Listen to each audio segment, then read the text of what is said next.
The following portion of Daytime is sponsored by the Jasin Facial Rejuvenation Institute.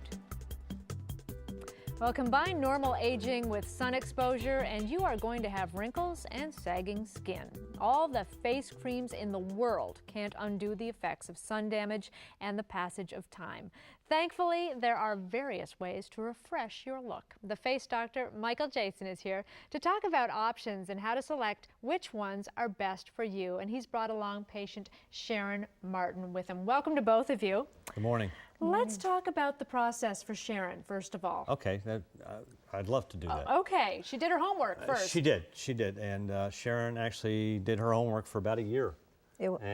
Seeing different physicians. She's had 3 other consultations besides the one with me.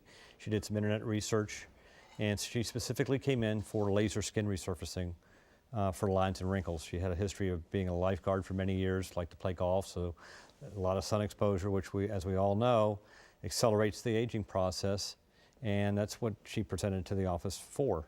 And Sharon, were you just thinking when you looked in the mirror, I look older than I feel? Absolutely, I did. I looked older than I felt. All right, so because you were a very active woman.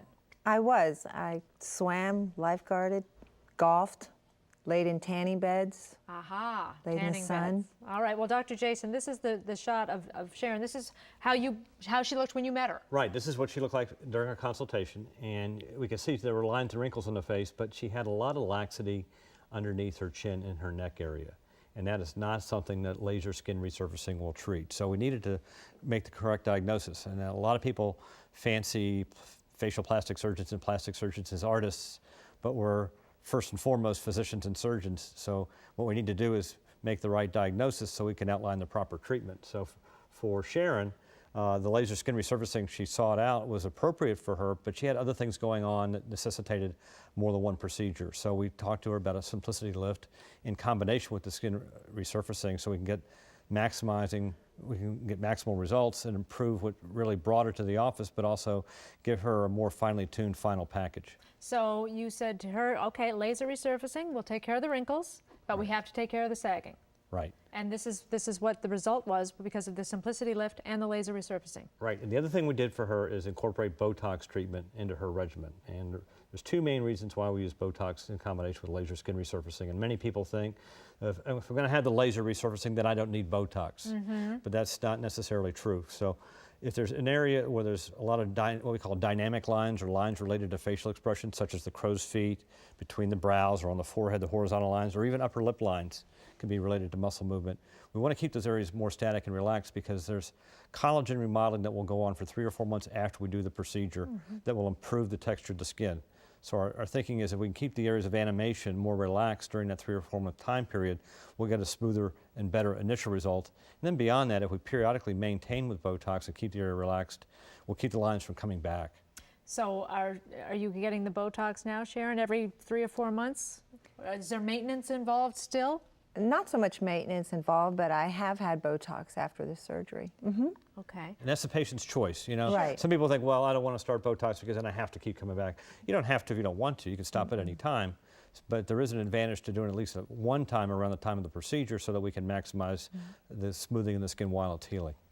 I confess, I've taken care of my crow's feet with the Botox, and it does work. But it does mean I have to go back every 4 months or so. But it's worth it. It's definitely worth it. Let's talk about you and how worth it was to go through this. I think it was the smartest thing I've ever done for myself, and I did it for myself.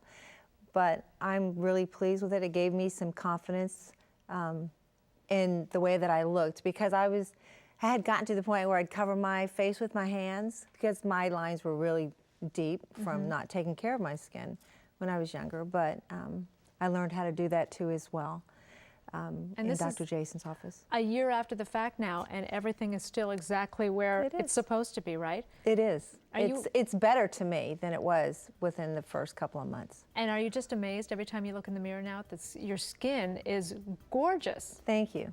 Sharon Martin and Dr. Michael Jasin of the Jasin Facial Rejuvenation Institute, thank you both very, very much.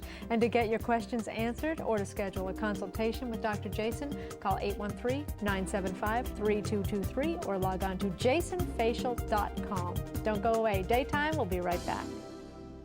The preceding portion of Daytime was sponsored by the Jasin Facial Rejuvenation Institute.